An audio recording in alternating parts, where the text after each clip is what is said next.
Hello everyone. मेरा नाम काजल है और मैं वाराणसी से हूँ। मैं 2018 बैच की गर्ल आइकन हूँ और वर्तमान में मैं मिलान में एक सहयोगी के रूप में कार्य कर रही हूँ।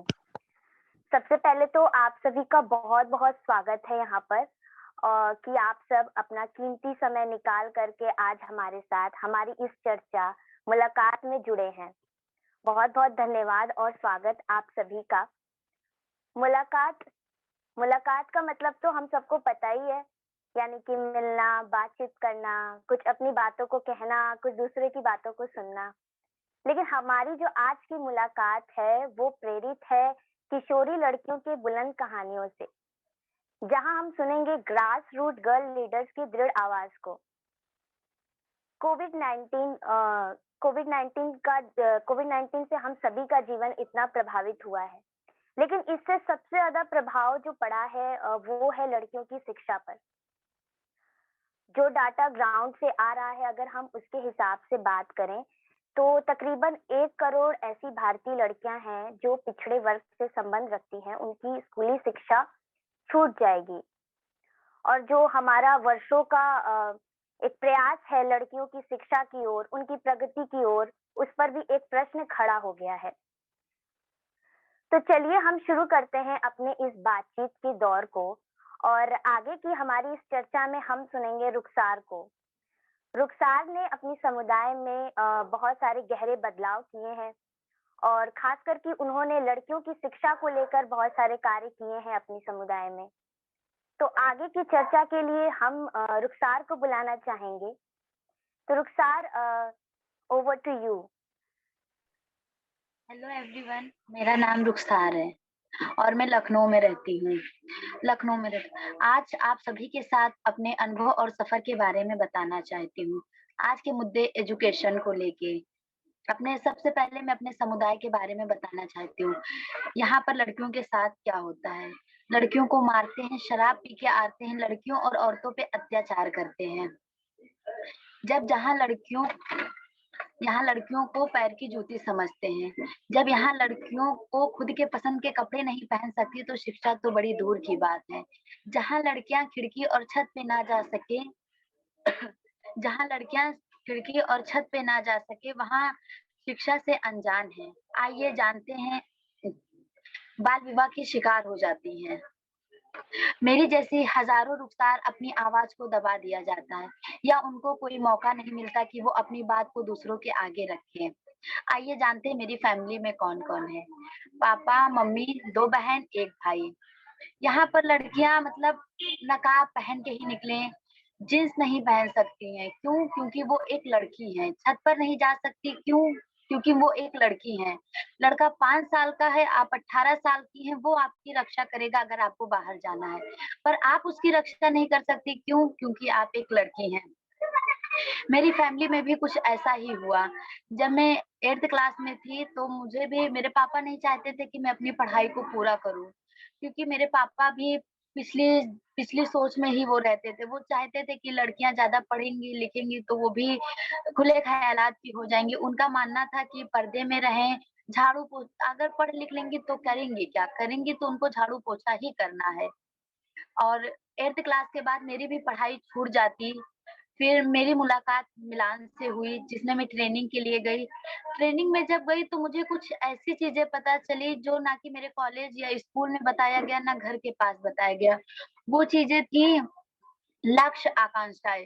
सुनने में तो एक छोटा वर्ड लग रहा है, पर उसने मेरी पूरी लाइफ को चेंज कर दिया। उस मीटिंग ने लक्ष्य, वहां पे मुझे पता चला कि सपने, मुझे सपने का मतलब बस यही पता था कि रात में सोए जो सपना देखा वही एक सपना होता है। पर मैं जब मीटिंग में जुड़ी, जब मैं ट्रेनिंग के लिए गई तो मुझे पता चला कि लक्ष्य, आकांक्षा और सपने वो नहीं होते हैं। सपने का मतलब होता है जो तुम्हारे दिल में हो, तुम कुछ बनना चाहती हो, उसके लिए मेहनत करो, अपनी शिक्षा पूरी करो। मेरे घर वालों को और मेरे समुदाय में सबको यही लगता है कि शिक्षा इतनी इम्पोर्टेंट नहीं है। शिक्षा करके करेंगे क्या? करना तो लड़कियों को झाड़ू पोछा चूल्हा चौका ही है। तो मेरे पापा भी चाहते थे मैं अपनी पढ़ाई छोड़ दूं, क्योंकि मैं एक लड़की हूँ और मैं अपने घर में सबसे बड़ी हूँ। मेरी छोटी सिस्टर है, वो आलिमत कर रही है। तो वो नकाब पहनती है, पर्दे में रहती है, पर मैं ऐसा नहीं करती हूँ। तो मेरे घरवाले मेरे से मतलब बहुत ज़्यादा वो थे, क्योंकि अपने घर में ही मुझे कुछ चैलेंज इतने आए कि मुझे खुद से ही फेस करना पड़ता था, कोई मुझे समझने वाला ही नहीं था, तो मैं दूसरों के अधिकार के लिए कैसे आवाज़ उठाती। सोचती तो बहुत थी, मेरे आस-पास लड़कियों के साथ ये सब होता है, पर मैं कुछ कर नहीं पाती थी। ना मेरे पास कोई सपोर्ट था, ना मेरा कोई साथ देने वाला था। जब मैं मिलान से मिली, उसमें मुझे कुछ पता चला, तो मैं 20 लोगों का ग्रुप बनाया। उसके बाद मैं उन बच्चों पढ़ना चाहते थे, मैं उनको शाम को कोचिंग देने लगी 5-6 बजे से 7 बजे तक। फिर उन्होंने कहा कि मैं पढ़ना चाहती हूँ। मैंने एडमिशन के बारे में सोचा, मैंने मम्मी से बात किया, तो मम्मी ने कहा, "ये जाओगी करवाने, वहाँ पे इतना सब होगा, तो इसमें तुम्हारा क्या फ़ायदा है? उन बच्चों का अगर एडमिशन हो जाएगा, तो इसमें तुम्हारा क्या फ़ायदा?" मैं भी ये बात सोचने लगी कि हाँ, इसमें मेरा क्या फ़ायदा है? फिर मुझे ध्यान आया, अगर मिलान मुझे सपोर्ट ना करता तो मैं 8th क्लास की पढ़ाई अपनी छोड़ देती। तो इसमें मिलान का क्या फ़ायदा हुआ? मैं अपनी पढ़ाई पूरी कर रही हूँ, अपने कदमों पे, अपने पैरों पे खड़ी हूँ, अपने खिलाफ आवाज़ उठाती हूँ, लोगों की मदद करती हूँ, तो इसमें मिलान का क्या फ़ायदा? ये मैं बात सोची, फिर मैंने मिलान से बात की, मैम से। उन्होंने मुझे बताया किस तरह आपको इन बच्चों का एडमिशन कराना है। बहुत ही मुश्किल था, वो ब्लैक कोट वाले अंकल को देखी डर गई थी, क्योंकि मैं कभी देखी नहीं थी, पहली बार उनसे बात कर रही थी। उन्होंने मुझे बताया, बेटा बहुत अच्छा काम कर रही हो। उन्होंने मतलब एफिडेविट बना के दिया, फिर मैं प्रिंसिपल ऑफिस गई, मैंने 15 बच्चों का एडमिशन उस दिन करवा दिया। दूसरे दिन जब मैं गई तो मुझे 5 बच्चों को ले गए, जिसमें से 4 का एडमिशन हो गया, 1 बच्चा रह गया था जिसका एडमिशन नहीं हो पाया था। मैम ने कहा, इसका एडमिशन अगली बार लेंगे। मतलब मेरे लिए ये बहुत ज़्यादा वो था कि इस बार उसके पेरेंट्स एग्री हो गए हैं, आगे हो ना हो क्या करेंगे? फिर मैंने कहा, मैम मुझे कुछ दिन का टाइम दे दीजिए, इसको मैं टेस्ट खुद ही करवा दूँगी। मैम ने कहा, ठीक है, हो नहीं पाएगा बेटा, फिर भी मैं आपको 1 महीने का टाइम देती हूँ। फिर मैं आई, 6 से 7 बजे तक मैं कोचिंग पढ़ाती थी, मैं उस बच्चे को एक्स्ट्रा क्लास देने लगी सुबह के टाइम। 20 दिन के बाद जब मैं गई तो उसका टेस्ट हुआ, तो बहुत अच्छे नंबर से पास हुई, तो मैम बहुत खुश हो गई। मैम ने कहा, बेटा तुम बहुत अच्छा कर रही हो, वाक़ई में तुम्हारे अंदर हिम्मत और कुछ करने का जज़्बा है। तो मुझे उस टाइम बहुत ज़्यादा अच्छा फ़ील हुआ कि यार मैंने कितना अच्छा काम किया। फिर वो बच्चे पढ़ने जाने लगे। वो बच्चे आज पढ़ रहे हैं और मेरे साथ समुदाय में बहुत ज़्यादा चेंज आए हैं, क्योंकि यहाँ पे लड़कियाँ नकाब पहन के निकलती हैं और पर्दा करती हैं, पढ़ाई से अनजान थी। पर आज वो 20 लड़कियाँ पढ़ रही हैं और वो अपने साथ-साथ आस-पास भी शिक्षा के बारे में लोगों को जागरूक करती हैं, कि आपके लिए एजुकेशन कितना इम्पोर्टेंट है। और वो इस टाइम पढ़ाई भी कर रही है, और इस बार मैंने 5 लोग का एडमिशन करवाने के बारे में और सोचा है, करवाऊँगी। और कोई भी दिक्कतें होती हैं या कोई भी ऐसी होती है, तो वो लोग हमसे आके बात करते हैं कि अब क्या करना है, तो मिलान से मैं बात करती हूँ। जहाँ लड़कियाँ 8वीं के बाद शिक्षा छोड़ देती थी, वहाँ मैंने बीए करा। मुझे आज बहुत ज़्यादा गर्व है कि मैं बीए कर रही हूँ। मेरी पढ़ाई 8th क्लास के बाद छूट जाती, अगर मिलान ना सपोर्ट करता मेरा, क्योंकि मैं अपने खानदान में पहली लड़की हूँ जो बीए कर रही है। ना मेरी सिस्टर ने किया, ना मेरी चाची की लड़की, किसी ने बीए नहीं किया। मैं सोशल वर्क बनना चाहती हूँ, मैं उसके लिए काम भी कर रही हूँ। मतलब हमें हमेशा इस चीज़ के लिए रोका जाता है कि मैं एक लड़की हूँ। मैं जीन्स नहीं पहन सकती क्योंकि मैं एक लड़की हूँ। मैं फुटबॉल नहीं खेल सकती क्योंकि मैं एक लड़की हूँ। मैं आ-जा नहीं सकती क्यों? क्योंकि मैं एक लड़की हूँ। मम्मी से बोलो, बेटा थोड़ा कॉम्प्रोमाइज़ करो। क्यों करें हम कॉम्प्रोमाइज़? हम नारी हैं, नारी जो आज भी समाज की नज़रों में है बेबस और हारी। एक दिन ऐसा आएगा कि अपने पैरों पे खड़े होके दिखलाएँगे। उस दिन इस समाज की सोच को बदलना सिखलाएँगे। Thank you ma'am. Thank you so much Rukhsar कि आपने अपनी निजी अनुभवों को हमारे साथ साझा किया और बिल्कुल आप एक इंस्पिरेशन है हम लोगों के लिए और आपने जिस तरह से कठिनाइयों से लड़ करके आगे बढ़ी है बिल्कुल आपके जुनून और जो हिम्मत है वो हम सबको हौसला देती है आगे बढ़ने के लिए। थैंक यू सो मच रुखसार। तो हमारे इस मुलाकात को हम आगे बढ़ाते हुए हम चलेंगे अपने गर्ल लीडर्स के पैनल की ओर जहां पर वो हमसे साझा करेंगी लड़कियों की शिक्षा को लेकर चुनौतियां और उन चुनौतियों से लड़ने के लिए क्या सटीक सुझाव हो सकते हैं वो सारी चीजें। और ये जो चुनौतियां हैं वो उनके स्थानीय असलियत और खुद के निजी अनुभवों से जुड़े हुए हैं। तो आंकड़ों को चेहरा और आवाज देने के लिए मैं एजुकेशन पैनल में स्वागत करती हूँ दिव्या, दामिनी और लक्ष्मी का। Thank you. थैंक यू काजल दीदी कि आपने मुझे चांस दिया। मेरा नाम दिव्या जायसवाल है और मैं उत्तर प्रदेश के बाराबंकी जिले से हूँ। मैं मिलान के साथ पिछले 4 सालों से जुड़ी हुई हूँ। 2 साल मैंने गर्ल आइकन का काम और 1 साल पिछले 1 साल से मैं मिलान के साथ सहयोगी के रूप में काम कर रही हूँ। मैं कहीं न कहीं अपने आप को इतना खुशनसीब समझती हूँ कि मुझे मिलान जैसा प्लेटफ़ॉर्म मिला। क्योंकि मिलान एक ऐसा प्लेटफ़ॉर्म है जो गर्ल्स के लिए काम करता है, क्योंकि मुझे जहाँ तक मेरी समझ है कि गर्ल्स के लिए काम करना, उनके अवेयर के लिए काम करना बहुत ही कठिन है और लड़कियों के लिए बहुत इम्पोर्टेंट है। मैं अगर बात करूँ कि जहाँ तक कि मेरी समझ है, मुझे जो चीज़ पता है, मैं जिस समुदाय से आती हूँ, वहाँ पे ये है कि लड़कियों के लिए शिक्षा पाना एक ऐसी समस्या है जो उनके सामने आकर खड़ी हो जाती है। जब बात आती है उनकी शिक्षा की, तो उनके सामने बहुत सारी समस्याएँ आ जाती हैं, जिस कारण वो अपनी शिक्षा नहीं पूरी कर पाती हैं। मेरे जो अनुभव हैं, मैंने जो अपने आस-पास देखा है, वो ये चीज़ है कि लड़कियों से सबसे पहली चीज़ ये बोली जाती है, क्या करोगी पढ़-लिख के? क्योंकि अगर पढ़ भी लोगी, लिख भी लोगी, तो हम देखते आ रहे हैं कोई नौकरी नहीं मिलने वाली है और आगे चल के तुम्हें काम ही करना है घर के।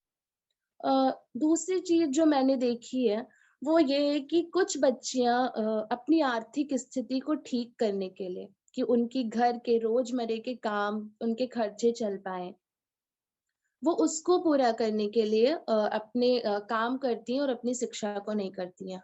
कुछ माता-पिता उन्हें प्रेशर भी देते हैं काम करने के लिए कि आप काम करो ताकि आपके छोटे भाई-बहन का छोटे-छोटे खर्चे चल पाएँ। जब ये चीज़ मैंने देखी तो वास्तव में ये चीज़ हम लड़कियों के लिए बहुत बहुत बड़ी समस्या है। आइए हम बात करते हैं, क्योंकि मैं भी कहीं न कहीं एक लड़की हूँ, उसी ही समुदाय से हूँ, उसी छोटी जगह और उसी परिवेश से निकली हूँ, जहाँ लड़कियों के लिए शिक्षा पाना बहुत ही कठिन था। मैं अगर अपने अनुभव आप सबके साथ साझा करूँ, तो मेरे लिए भी शिक्षा पाना बहुत कठिन था, क्योंकि मैंने जब अपना 10th किया, 10th करने के बाद मैंने अपना 10th अपने गाँव के ही पास के स्कूल से किया, क्योंकि वही चीज़ निकल के आती थी। दूर है, कॉलेज दूर है, दूर जाओगी जब तक पास है, तब तक अपनी पढ़ाई कर लो, पास हो तो सारी चीज़ें हैं, दूर जाओगी बहुत सारी दिक्कतें आएँगी। मैंने अपना 10th किया, 10th करने के बाद ये तो था कि इंटर है हमारे गाँव में, तो हम इंटर अपना कर लेंगे। पर मैंने कहीं न कहीं माता-पिता को बात करते सुना। उन्होंने मेरे पापा मेरी माँ से बात कर रहे थे कि इंटर के बाद उसकी शादी कर दी जाएगी। पर जब मैंने ये बात सुनी उनके मुँह से, तो उस समय 2019 था जब मैं इंटर पास आउट हुई। मैं उतना सक्षम हो चुकी थी, क्योंकि मैं मिलान के साथ मुझे जुड़े हुए 1 साल हो गया था और मैं खुद में मेरे अंदर इतना जुनून, इतना कॉन्फिडेंस आ गया था कि मैं बोल पाई, नहीं मुझे पढ़ना है और मुझे आगे बढ़ना है। मैंने उस चैलेंज को फेस करते हुए काफ़ी मनाया मम्मी-पापा को। फिर मैंने अपने गाँव से 16 किलोमीटर एक कॉलेज में एडमिशन लिया, क्योंकि हमारे गाँव के आस-पास कॉलेज नहीं है, जहाँ पे बच्चे अपनी पढ़ाई जारी रख सकें। फिर मैंने वहाँ पे एडमिशन लिया। अब हमारा एडमिशन तो हो गया, पर बात आती है कि कैसे जाओगी? तुम तो अकेली हो, रास्ते में जाओगी तो बहुत सारे लोग हैं, अकेले वापस आओगी तो लोग क्या कहेंगे? मैंने कहा कि मुझे जाना है। फिर मैंने अपने आस-पास पता किया कि कौन-सी ऐसी लड़कियाँ हैं जो उसी कॉलेज में उन्होंने एडमिशन लिया है। मैंने फिर देखा, मुझे एक मेरी फ्रेंड मिली, मैं उसके साथ जाने लगी और मैं बहुत खुश हूँ, क्योंकि मैं एक पहली हूँ अपने परिवार से, पूरे परिवार से जो मैं कॉलेज इतनी दूर, वो भी डेली का जाती हूँ साइकिल से, क्योंकि जिस फैमिली में ये था कि बस 5 पढ़ लो, 8 पढ़ लो, लेकिन मैं जाती हूँ और अभी मैं बीएससी फाइनल ईयर में हूँ। वही पेरेंट्स हैं आज जो मुझसे ये कहते हैं, "पढ़ लो बेटा, अभी तुम्हारे पास 5 साल और हैं।" मुझे खुशी मिलती है कि मैं खुद इतना सक्षम बन पाई और शायद मैंने वो 2 साल पहले वो आवाज़ उठाई थी, जिसके कारण मैं ये शिक्षा पा पाई। तो मैं मिलान को भी बहुत थैंक यू बोलना चाहूँगी, क्योंकि वो भी हमारे साथ कहीं न कहीं रहा। उसके भी उदाहरण मैंने अपने माता-पिता को दिए। तो ये मेरा अनुभव था कि मेरी शिक्षा को पाने के लिए क्या-क्या चीज़ें रही। कहीं न कहीं जो आज हम बात करने वाले हैं इस मुलाकात में कि लड़कियों की क्या समस्याएँ रहीं शिक्षा पाने की और हम वो लड़कियाँ उस समस्या से कैसे निकल सकती हैं। तो पहली चीज़ मुझे लगता है कि जैसे मैंने अपने माता-पिता को मनाया, उन्हें कन्विंस किया, उन्हें बताया कि ये चीज़ बहुत ज़रूरी है, बच्चियाँ पढ़ेंगी तो आगे बढ़ेंगी। मुझे लगता है कि शायद मेरे माता-पिता मान गए, पर हम अगर कहीं न कहीं अपने समुदाय में देखें, तो माता-पिता को कन्विंस करना बहुत कठिन हो जाता है। मुझे लगता है कि हम लोगों को माता-पिता के साथ छोटे-छोटे मीटिंग्स रखने चाहिए। जैसे हम बच्चियों को तो समझा लेते हैं कि आप पढ़ो, आपके लिए पढ़ाई ज़रूरी है। वो बच्चियाँ जब घर पे जाती हैं, कहती हैं कि मुझे पढ़ना चाहिए, माता-पिता मना कर देते हैं, उनसे यही बोला जाता है कि अरे तुम्हें किसी ने बता दिया होगा। अगर हम माता-पिता के साथ छोटे-छोटे मीटिंग्स रखें, उनको समझाएँ कि बच्चों के लिए शिक्षा आज नहीं, उनका आने वाला कल है और वो उनके कल को सँवारेगा। एक ये चीज़ हो सकती है। दूसरी चीज़ जो मुझे लगता है वो ये हो सकता है कि हमारे ब्लॉक स्तर पे, जो हमारे ब्लॉक होते हैं, वो हमारे गाँव से काफ़ी करीब होते हैं और वहाँ पे छोटे-छोटे काम रखने चाहिए। जैसे कि बहुत सारी योजनाएँ आती हैं, मैं कुछ योजनाओं के उदाहरण भी दूँगी, जैसे कि कन्या सुमंगला योजना, कन्या समृद्धि योजना, लक्ष्मी लाडली योजना, ऐसी बहुत सारी योजनाएँ हैं जो गवर्नमेंट बच्चों के लिए देती है। लेकिन उन योजनाओं से बच्चियाँ अनजान होती हैं, क्योंकि उन्हें कोई बताने वाला नहीं होता है इन योजनाओं के बारे में। तो अगर उन्हें बताने के लिए हमारे ब्लॉक स्तर पे काउंसलर हों, बच्चियों को बताने के लिए, तो उनके उनके साथ वो स्कीम साझा हो सकती हैं। और अगर छोटे-छोटे काम भी दिए जाएँ, जैसे कि ये होता है ना, अभी ये हुआ है कि लड़कियों को हर हर क्षेत्र में, हर चीज़ में काम मिलता है। वही उसी तरह हमारे ब्लॉक में छोटे-छोटे ऐसे काम होने चाहिए, जो अगर बच्चियाँ अपना ग्रेजुएशन भी कंप्लीट करके आती हैं, तो उन्हें वो काम मिले। उससे उनका हौसला बढ़ेगा कि उन्होंने अपनी पढ़ाई की, तो उन्हें ग्रेजुएशन के बाद ये नौकरी मिल गई। तो वो उसके साथ-साथ, अपने साथ-साथ अपनी जैसी ऐसी बच्चियाँ जो वो पीछे छोड़ के आई हैं, उनको भी बढ़ावा देंगी। तीसरी चीज़ मैं ये बोलूँगी कि बच्चियाँ खुद के लिए कुछ करें, क्योंकि हमारे लिए गवर्नमेंट करती बहुत सारी चीज़ें हैं, पर बच्चियाँ अपने लिए उदाहरण ढूँढ के रखें। उदाहरण के रूप में वो उनके रोल मॉडल हो सकते हैं। जैसे कि मैंने उदाहरण दिया कि मम्मी मिलान में ऐसे लोग हैं जो काफ़ी पढ़ाई की है उन्होंने और आज वो यहाँ तक हैं। तो वो भी अपने लिए रोल मॉडल रखें। रोल मॉडल में बहुत सारे लोग हो सकते हैं, जैसे कि आशा दीदी हो सकती हैं, एनम हो सकती हैं, कोई आईपीएस हो सकती है या हमारे रोज़ हम अखबार में पढ़ते हैं, बहुत सारी ऐसी लड़कियाँ जो काफ़ी उन्नति कर रही हैं, जिनका रोज़ अखबार में नाम आता है, वो उनके छोटे-छोटे पेपर्स कट करके अपने पास रखें। टाइम आने पे अपने माता-पिता को उदाहरण दें, ताकि उनके माता-पिता समझें और उन बच्चियों को भी पढ़ने का मौका दें। तो मैं अपनी बात को यहीं पे विराम देना चाहती हूँ। हमारे साथ कहीं न कहीं जो हमने अपने अनुभव साझा किए, हमारे साथ लक्ष्मी दीदी जुड़ी हुई हैं, जो उनके समुदाय में, उनकी समझ से, उनके परिवेश में क्या-क्या उनके अनुभव रहे हैं, वो आप सबके साथ साझा करेंगी। तो thank you. Over to you Lakshmi दी।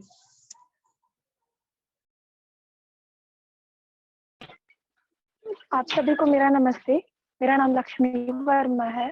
मैं डिस्ट्रिक्ट बाराबंकी से हूँ। मैं मिलान के साथ 2018 से जुड़ी हूँ और मैंने 2 साल गर्ल आइकन का काम किया है और अभी मैं एज अ सहयोगी काम कर रही हूँ। आज हम यहाँ पर मुलाकात में जुड़े हैं तो लड़कियों की शिक्षा को लेकर जो समस्याएं हैं और उन समस्याओं को दूर करने के लिए हमारे क्या उपाय हैं, उसके बारे में बात करने के लिए जुड़े हैं। तो मैं अपने अनुभव से बताना चाहती हूँ कि लड़कियों के लिए शिक्षा में सबसे ज़्यादा मुसीबतें कब आती हैं। तो सबसे पहले लड़की को समस्या अपनी पढ़ाई को कंप्लीट करने के लिए आती है। जब वो अपने पेरेंट्स से बात करती है, उनको कन्विंस करने की कोशिश करती है कि हाँ, मुझे पढ़ना है, तो अगर पेरेंट्स अब सबसे पहले तो वो यही बोलते हैं कि आप पढ़ लिख के क्या करोगे? आप लड़की हो, आपको तो ससुराल जाके खाना ही बनाना है। बट अगर पेरेंट्स हमारी बात को समझते हैं या हमें समझने की कोशिश करते हैं और हमारा एडमिशन करवाते हैं, तो हमें अगर पेरेंट्स हमारा एडमिशन करवा भी देते हैं, तो हमें उसके बाद प्रॉब्लम्स आती है कि हमारे स्कूल जो होते हैं, वो बहुत दूर होते हैं, वहाँ पे हम कैसे जाएँगे? और वहाँ पे जाने के लिए अगर रास्ता सुनसान है या फिर घना जंगल है, तो भी दिक्कत लगती है कि पेरेंट्स सोचेंगे कि आपकी सेफ्टी को लेके डर रहता है कि आप इतनी दूर जाओगे, तो कैसे आप अकेले जाओगे, वहाँ पे आपको सेफ्टी नहीं रहेगी। तो इस वजह से भी बच्चों की पढ़ाई में बहुत दिक्कतें आती हैं।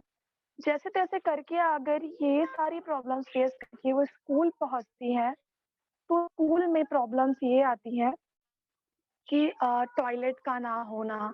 अगर टॉयलेट नहीं होता है तो स्कूल के जो बच्चे होते हैं वो पास-पड़ोस के खेतों में या फिर जो बाग होते हैं वहाँ पर टॉयलेट जाते हैं, तो लड़कियाँ आम दिनों में तो चली जाती हैं।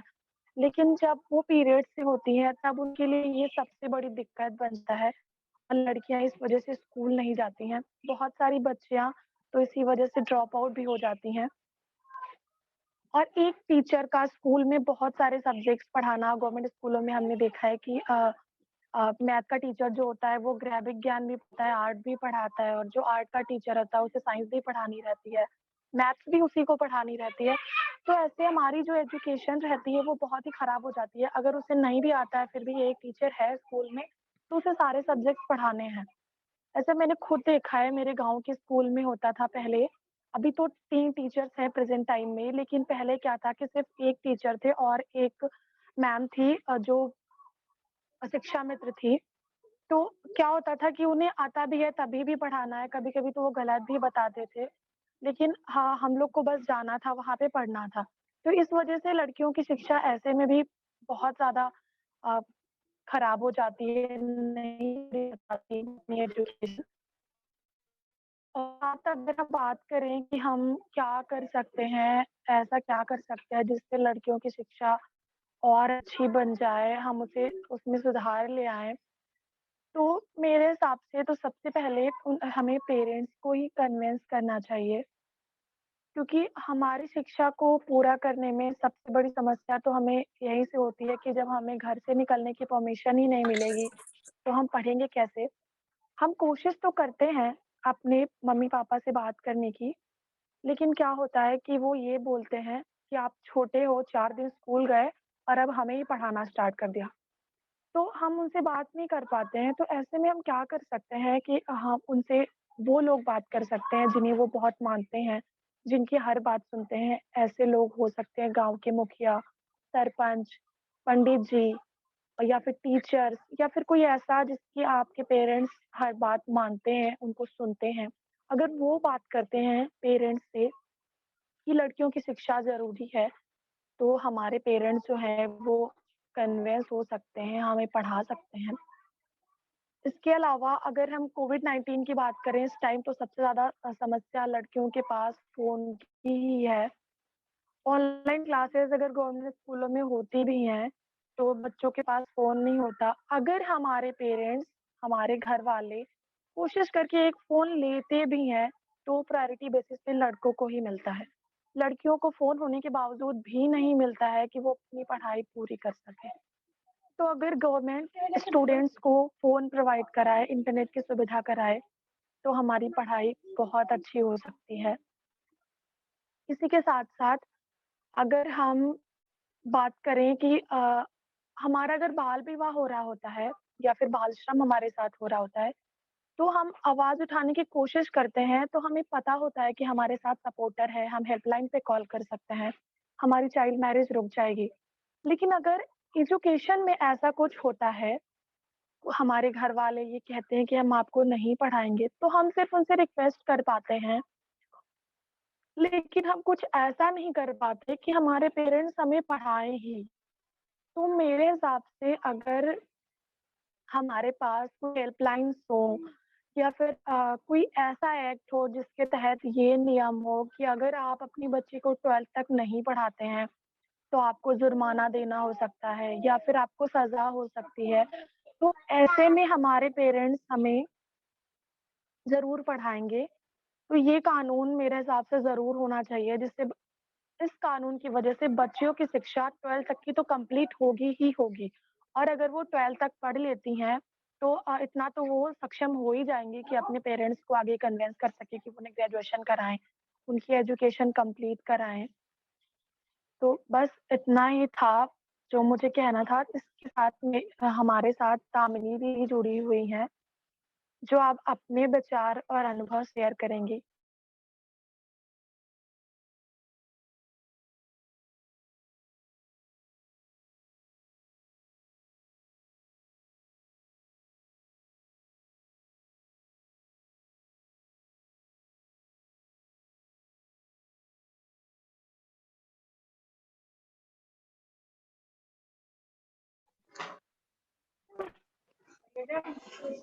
दामिनी दी।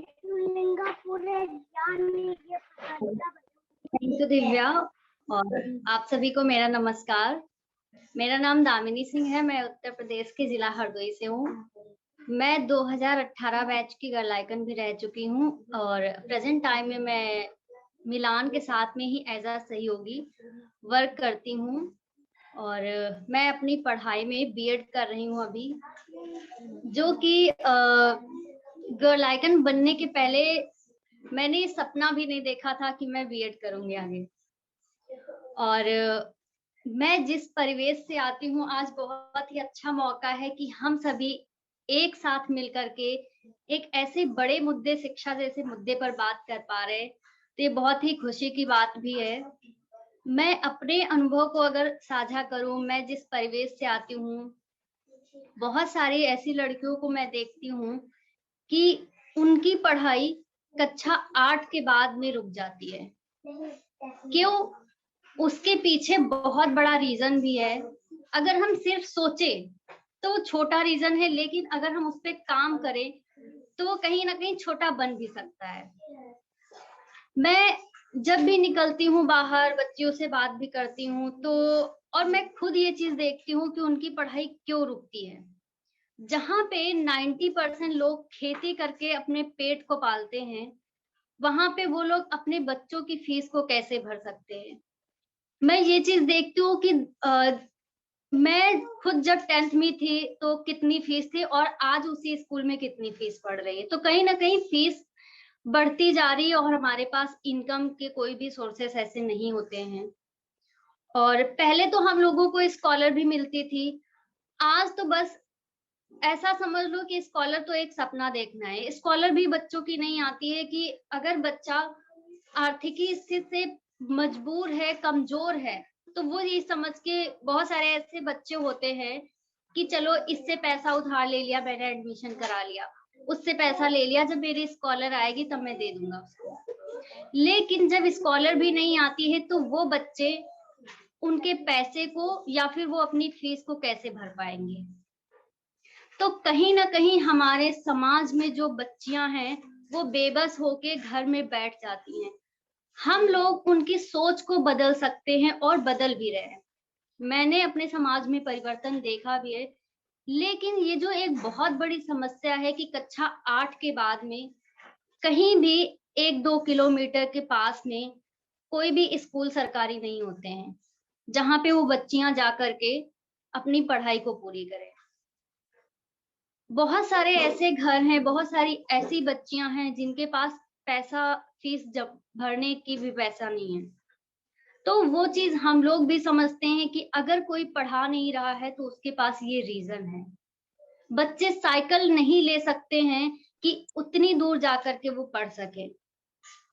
उनके पास ऐसा इतना पैसा नहीं रहता है कि वो बस का किराया दे पाए, और कोई ऐसा भी साधन नहीं रहता है कि जहाँ पे गांव से पास में ही साधन मिलता हो कि 10-5 रुपए दे करके चले जाएं।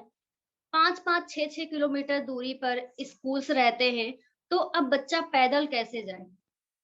अगर वो सोचता भी है कि चलो हम इस प्रॉब्लम को फेस कर लेंगे कि फीस दे देंगे कैसे भी, लेकिन वो पैदल कैसे जाए। तो कहीं ना कहीं हम सभी इस चीज को देखते हैं, सुनते हैं कि अगर हमारे आसपास में ग्रेजुएशन तक या फिर 12th तक बच्चियों के लिए, लड़कियों के लिए सरकारी स्कूल खुलते हैं तो इससे बेहतर और कोई नहीं, और कुछ नहीं हो सकता है।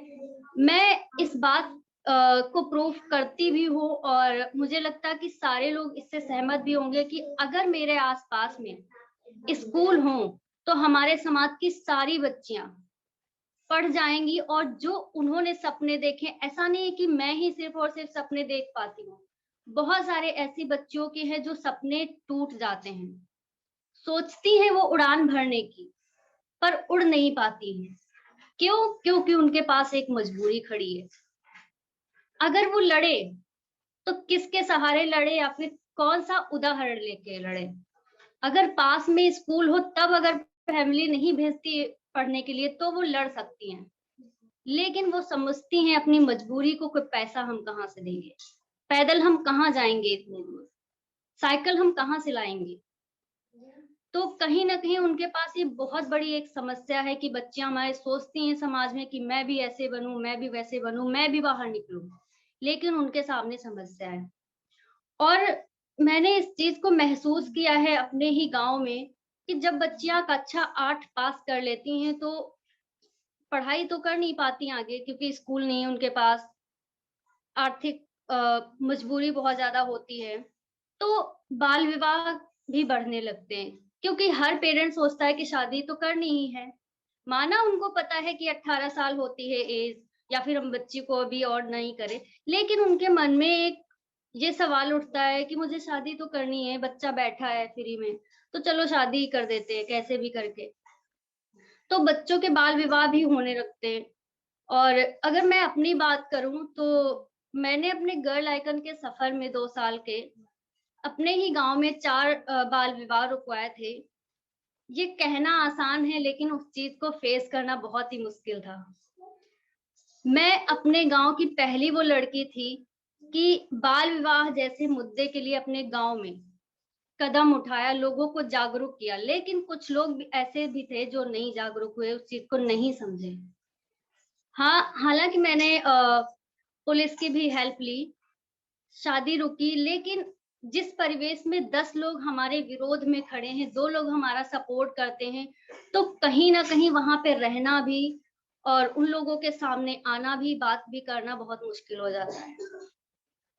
मैं उस टाइम पे बस ये सोचती थी कि अब कैसे मैं इनको जवाब दूं, क्योंकि एक शादी मैंने रुकवाई तो चलो ठीक है, लेकिन 2 शादी मैंने रुकवाई, जहां पे मैंने 4 शादियां रुकवाई तो लोगों को लगने लगा कि शादी मैं करता हूँ, प्रॉब्लम इनको है। तो बहुत सारे लोग मुझे कुछ ना कुछ बोलते रहते थे, ऐसा वैसा, बट मैंने उनको हाँ जवाब दिया, आसानी से दिया, समझाते रहे, मेरी फैमिली मेरे सपोर्ट में थी। तो उस टाइम मुझे लगता था कि मैं इस समाज में कैसे रहूं, क्योंकि हर रोज लोग ताने देते हैं, तो उनको फेस करना, उनको समझाना भी मेरे लिए बहुत बड़ी मुश्किल थी। तो मैं अगर बात करूं कि अगर हम सारे लोग मिल करके इस चीज को सोचे समझे कि हमारी बच्चियों के लिए फीस फ्री हो जाए, पास में कहीं स्कूल कॉलेज हो जाए, तो बिल्कुल हमारे समाज की बच्चियां पढ़ पाएंगी। और बहुत सारे बच्चों का ये भी कहना होता है कि अगर कुछ उद्योग धंधे होते हैं हमारे आसपास में, जहाँ पे हम लोग 1-2 घंटे दे करके काम करके कुछ पैसे कमा लेते, उसी से अपनी पढ़ाई को पूरी कर पाते। तो ऐसा भी कुछ नहीं है कि जहाँ पे बच्चे थोड़ा बहुत हल्का फुल्का काम करके अपनी फीस भर के लिए अपने पैसे कमा सके। तो मैं तो यही आप सभी से और यहाँ पे उपस्थित सभी लोगों से गुजारिश करूंगी, अनुरोध करूंगी कि हमारे जो बच्चियां हैं उनके लिए हम लोग सोचे, और स्कूल हमारे पास में होने चाहिए और बच्चियों की फीस फ्री होनी चाहिए। तो हम सभी कदम से कदम मिला करके एक साथ चल सकते हैं, और ये एक दिन आएगा, मैं उम्मीद करती हूँ। तो थैंक यू सो मच।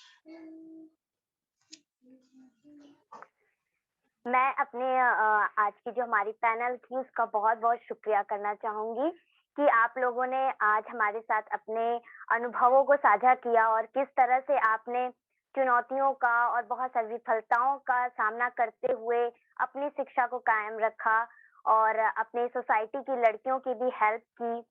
आप सब हमारे लिए इंस्पिरेशन है और एक कठिन माहौल में मैं जानती हूँ कि एक कठिन माहौल में आपका अपनी शिक्षा को कायम रखना और इस तरह से लोगों का विरोध करते हुए आगे बढ़ना बिल्कुल आसान नहीं होता है, लेकिन आपने ये किया और आप लोगों ने जो चुनौतियों से लड़ने के हमें सटीक सुझाव दिए हैं, वो बिल्कुल मददगार साबित होंगे अगर हम उन्हें अप्लाई करते हैं। तो थैंक यू सो मच आप सभी का, दिव्या, दामिनी, लक्ष्मी, कि आपने इतने अच्छे से हमसे अपनी सारी चीज़ों को शेयर किया और बिल्कुल आपसे भी हमें हौसला मिलता है कि हम चुनौतियों से कभी हार न मानें और चीज़ों को आगे करते रहें। एक ना एक दिन हमें सफलता ज़रूर मिलेगी। तो आज की दोपहर में हमने इन मजबूत ज़मीनी आवाज़ों को सुना और जिससे कि हमें बहुत कुछ सीखने को भी मिला और हमें ये महसूस हो गया कि लड़कियां बहुत कुछ कर सकती हैं, उनके अंदर ताकत होती है कि वो कुछ बदलाव ला सके, लेकिन उन्हें सिर्फ जरूरत है एक सपोर्ट की, उन्हें आगे बढ़ाने की। और आज इन्होंने हमारे साथ जो अपने अनुभवों को शेयर किया, ये सिर्फ दिव्या, दामिनी, लक्ष्मी और रुखसार की कहानी नहीं थी। ऐसी ही कई लड़कियां हैं जिनको आपकी सपोर्ट की जरूरत है, जिससे कि वो अपनी शिक्षा को पूरी कर सके और साथ ही अपने सपनों को भी पूरा कर सके। ये जो लड़कियां हैं वो ही हमारे आने वाले रोशन कल का हिस्सा हैं, जो कि आज कहीं न कहीं बाल विवाह से लेकर के अन्य कई ऐसे कुप्रथाओं का शिकार हो रही हैं, जिससे कि उनका बचपन, उनकी शिक्षा, उनका स्वास्थ्य सब कुछ खतरे में पड़ गया है। और ये हम सबका उत्तरदायित्व है कि हम उनको सपोर्ट करें, उनको हौसला दें ताकि वो जो चीज़ें उन्होंने खो दी है, उन्होंने जो आगे बढ़ने की राह को खो दिया है, वो फिर से वापस पा सकें और अपने सपनों को पूरा कर सकें। क्योंकि शिक्षा पाना हर लड़की का अधिकार होता है, हर लड़की का हक होता है। तो एक स्टेप इन लड़कियों ने लिया है और एक स्टेप हमें भी लेना है और हमें इनके साथ कदम से कदम बढ़ा के चलना है ताकि इनके कदम रुके ना और ये कहीं भी लड़खड़ाए ना। हमें इनके लिए आवाज़ उठानी है और इनका सपोर्ट करना है ताकि ये लड़कियां और आगे बढ़ सके और इनके जैसी और लड़कियां और हिम्मती लड़कियां आगे आएं और अपनी शिक्षा को पूरी करें और उनके जो लक्ष्य हैं जीवन में, जिस तरह की जीवन वो जीना चाहती हैं, वो कर सकें। और इसी के साथ-साथ जो भी लोग आज हमारे साथ जुड़े हैं और जो भी लोग हमें सुन रहे थे, उन लोगों को मैं बहुत-बहुत थैंक यू करना चाहूँगी कि आप लोग आज हमसे जुड़े हैं और हमारी बातों को सुन रहे हैं, क्योंकि कहीं न कहीं आपका सपोर्ट हमारे लिए बहुत ज़रूरी है। क्योंकि अगर हम बड़े स्तर पर देखें तो चीज़ें नॉर्मल लगती हैं कि बाल विवाह नहीं है और मजदूरी नहीं है और भी कई चीज़ें हैं वो। लेकिन अगर हम ज़मीनी स्तर पर आएँ और छोटे-छोटे समुदायों में जाकर देखें, तो लड़कियों की हालत आज भी बहुत ही बदतर हो गई है और कोविड-19 के बाद तो इसके जो प्रभाव हैं, उससे बहुत ज़्यादा लड़कियों की शिक्षा पे प्रभाव पड़ा है और उन्होंने अपनी शिक्षा को छोड़ दिया और कहीं न कहीं वो मजदूरी कर रही हैं या कोई किसी दुकान में काम कर रहा है और वो अपनी एक राह जो उन्होंने बनाई थी वो छोड़ चुकी हैं। तो उनको हमारे सपोर्ट की बहुत ज़रूरत है, आपके सपोर्ट की बहुत ज़रूरत है। मैं बहुत-बहुत थैंक यू करूँगी एक बार फिर से जो भी लोग आज हमें सुन रहे थे और आप सभी से मेरा यही अनुरोध है कि आप हमारे साथ ऐसे ही जुड़े रहें, हमें सपोर्ट करते रहें क्योंकि हमने तो एक कदम बढ़ा लिया है अपने सपनों की ओर आपके सपोर्ट से। हम तो आगे बढ़ रहे हैं, अब बारी है हमारी ही जैसे कई और लड़कियों की। तो थैंक यू सो मच। इसी के साथ-साथ हमारी जो आज की ये चर्चा है, मुलाकात, मैं उसे यहीं पर विराम देना चाहूँगी और सभी को बहुत-बहुत धन्यवाद करना चाहूँगी।